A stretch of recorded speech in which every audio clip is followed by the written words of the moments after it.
পুরনো পাপে বিএনপি ভরে গেছে।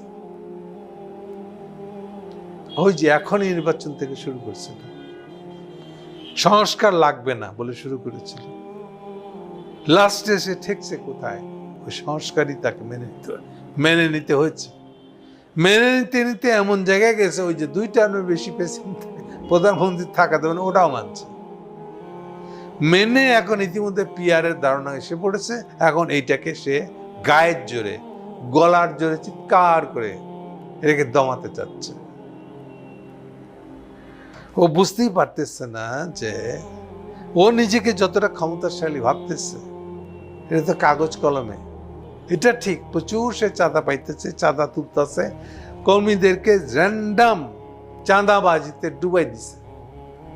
এই দাবড়ে দেওয়া অবস্থা দিয়ে সে বাংলাদেশে তার একটা বিরাট প্রভাব তৈরি হয়ে গেছে বলে এটা কাউন্ট করতেছে কয় সিটে সে আগামী ইলেকশনে জিতবে। এই কারণে কাউকেই তার গণায় ধরতে ইচ্ছা করছে না। চরমনের দলকে কি বলতেছে দেখেন, চর মানে বিদেশি চর। সালাউদ্দিন সাহেব নিজেই একটা বিদেশি চর, উনি ইসলামী আন্দোলনকে হলে বিদেশি চর। বাংলাদেশের অনেক দলেরই পুরনো দিনে ইন্ডিয়ার সাথে সম্পর্ক রাখার ইতিহাস আছে। সেক্ষেত্রে সম্ভবত সবার চেয়ে আগায় আছে বিএনপি এবং ব্যক্তিগতভাবে সালাউদ্দিন সাহেব। উনি এখন অন্যকে চর বলার অভ্যাসটা চালু করলেন, এটা লাভ হইলেও না, এটা তো নিজের থেকে গালি খাওয়ার অবস্থা তৈরি করলেন উনি কি ভাবতেছেন যে পিআর এর ভোট যেটা দাবিটা উঠে গেছে, এটা এখন ধমকায় বন্ধ করে দিতে পারবেন?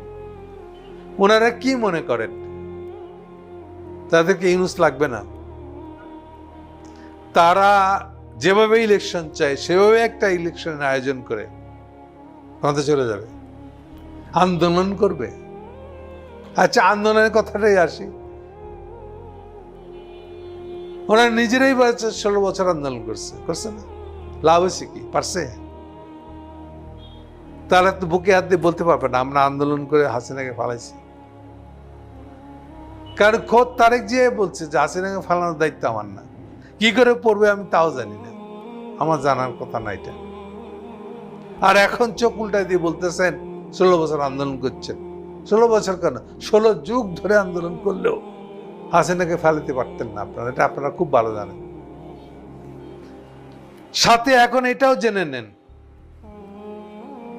আপনাদের অবস্থা এখন এরকম, ইউনুস সরকার কেন, পরবর্তী কোন সরকারও আপনারা আন্দোলন করে সরাতে পারবেন না।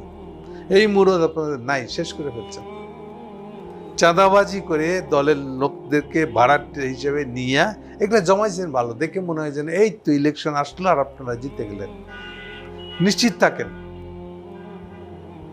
কোন ধরনের আন্দোলন করে না ইউনুস সরকার বা ইউনুস পরবর্তী কোন সরকারকে আপনারা হটাইতে পারবেন না। আপনাদের সামর্থ্য সম্পর্কে আপনাদের ধারণা নাই। ওই যে বলছিলেন না সরকার কি করে পড়বে আমরা জানি না, হাসিনা কি করে পড়বে আপনারা জানি না, তো এখন আবার জেনে গেলেন কেমনে? হ্যাঁ, এটা দাবি করলে হবে?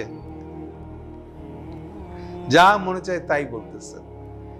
ইসলামী দলটাকে, পীর সাহেবের দলটাকে খুব ছোট্ট মনে হচ্ছে। প্রশ্নটা তো দলটা ছোট না বড় তা না, প্রশ্নটা হলো কারা কারা আপনাদের বিরুদ্ধে চলে গেছে, দলগুলো, ওটা ম্যাটার করে। ফলে সন্দেহ তৈরি হয়ে গেছে আপনাদের বিরুদ্ধে। বিশেষ করে এনসিপি আবার ওদিকে থেকে যাওয়াটা, এটা আপনাদের জন্য আর বিরাট ঘ্যাগ। এটা আপনার জন্য এত নিজেদেরকে ওভার এস্টিমেট করেন না, আরো ডুববেন আপনারা। যেখানে আপনাদের এখন করা উচিত ছিল কি করে এই বিরোধটা মিটিয়ে ন্যূনতম একটা জায়গায় আসা যায়, সেখানে আপনারা ঠিক উল্টা জায়গায় করতেছেন।